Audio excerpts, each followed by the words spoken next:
Thanks, Mike. I had a nice speech planned here, but it seems like I kind of got upstaged, so I'm going to keep it nice and short. You already know all about pretty much my career. Mike Bedoin has kind of taken you through it. I didn't know I was that great. I had a little inkling that I kind of was, but some of these guys make me a little bit more than I really am. I'll just read from a few notes here. Jimmy Ziogas and Jack Hines both helped me trim this speech down to, what did he say, 45 minutes? Okay. So there'll probably be a brief intermission when I get to halftime.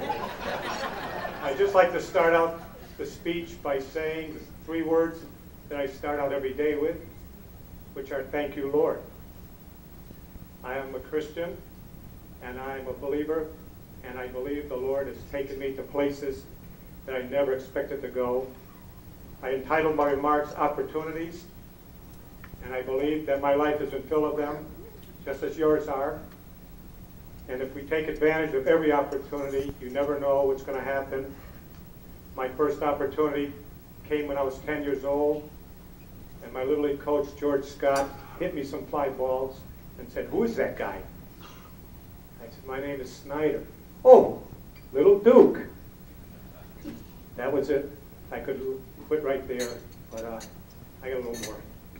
At that point, I believe my life was pretty much set as to what I had to do, because I thought I have to be a ball player like my idol, Duke Snyder.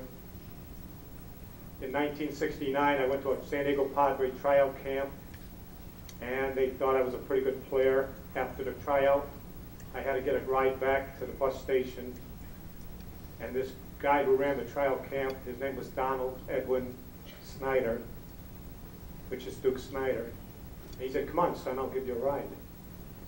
And it was the highlight of my career that I got to meet the guy that I had been named after. I was in the Marines for a couple of years, and I was supposedly not supposed to tell Marine Corps stories, but the Marines did teach us one thing, that the most important things in life were God, country, family, and friends.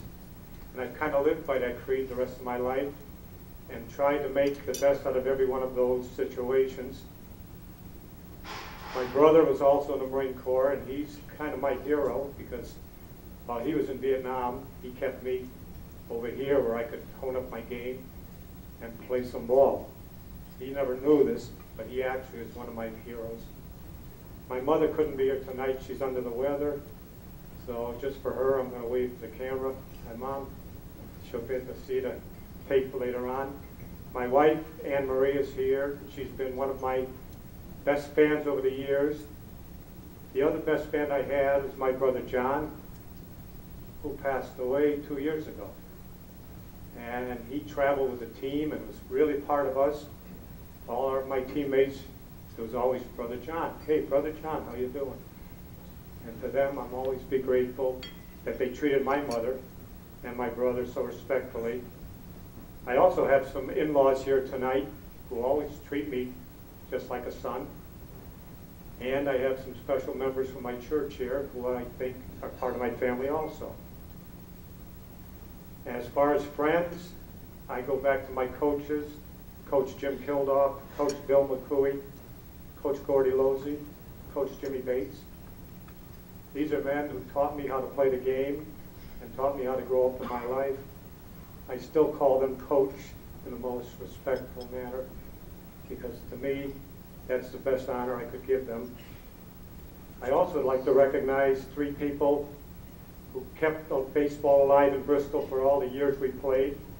Don Casson, Aaron Silver, and Sam Kasparian. These are the men behind the scenes who financed our teams and gave us a chance to show what we could do. And now, just a brief memory trip for you. I'll keep it about 2 minutes.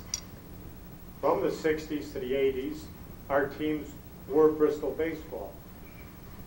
We traveled up and down the New England coastline, New York, all around here, and people knew who Bristol was because of us. We had a kind of swagger. Maybe people called us cocky or, you know, ego or conceited, but we knew we were good, and we played the game as a team. We had two goals. The number one goal is to win our games. The second goal, of course, was to be successful individually, but it was in that order. Everything was to win the game, and that's what we did for about 15 years in Bristol. Four of the guys that I consider my family that I played with, Mike Giovinazzo, John Chapoulis, Dave Raponi, Tom Barlowski. For 12 years, we traveled together, we played together. Mike Bedoin came in a little later. We were kind of getting a little long in the tooth then, and we needed some young guys like him to take up the slack, and he sure did. We measured our success in championships, and over the years we had a bundle of them. But as I said, winning was our main goal. Mike Giovinazzo paid me what I thought was the greatest compliment when he said, "You never knew how well Duke played the game because he always came off the field the same way, smiling if we won and upset if we lost. You couldn't tell if he had a hit or two or three or if he went 0 for 4 because everything we did was to win the game." I just had two little memories I'd like to share with you. And one involves Mike Bedoin. Just happened to catch him here. I never was a home run hitter when I played until I was about 35 years old, and these guys introduced me to beer. All of a sudden, after I started getting a little power in my swing, and twice in my life, I actually went up to the plate looking to hit a home run. And I knew I was no Babe Ruth, but at the plate in a game in Dalton, Massachusetts, I actually tried to hit a home run. The pitcher threw 3 balls in a row, and on the 4th one, which was high, I stood on my tiptoes to make it look like a strike. And then I did hit the next one out for a home run. And I came across the plate, said my favorite 3 words, "Thank you, Lord." And the next batter was Mike Bedoin, and he followed with a homer, and we won the game. I always thought, hey, sometimes you get the opportunity, and it comes true. One other time that we had a game, I tried to hit a home run, and we were playing in Brattleboro, Vermont. I had hit a ball off the center field fence the time before, and in the last inning, while we were trailing by 2 runs, I came back to the plate, and the catcher called time and went out to talk to the pitcher, and I told the umpire he's going to throw me a curveball, and I'm going to hit it out. Of course, the ump looked at me like, sure, yeah, right. First pitch was a fastball on the outside corner, which stood me up, and I'm like, this isn't working. This is not the plan. 2 pitches later, he did throw me the curve, and I did hit it out to tie the game. And as I crossed home plate, the umpire was waiting for me. "Boy, you made a believer out of me." And I shook my head, and I said, "No, 2 pitches too late."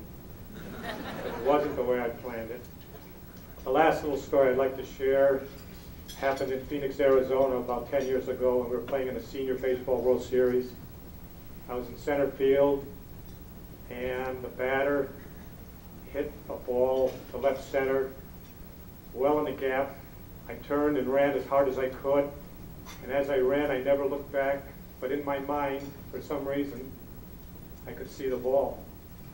And as I reached the last point of my run, my glove went out, and the ball landed in my glove. And I was like, oh, thank you, Lord. That was really a miracle. My teammates all said it was the greatest catch they ever saw, except for Bart Beardsley, who sat in the dugout saying, oh, I knew you had that. And when I got to the dugout, that was about the last games I played in my career. One of my teammates had a camcorder and said, Duke, got the whole thing on the camcorder. And I said, what's this cap on the front? And he had forgotten to take the cap off. I thought that was a fitting ending to my career. I really appreciate this honor tonight, and I thank everybody for coming and sharing in the memories. Thank you very much.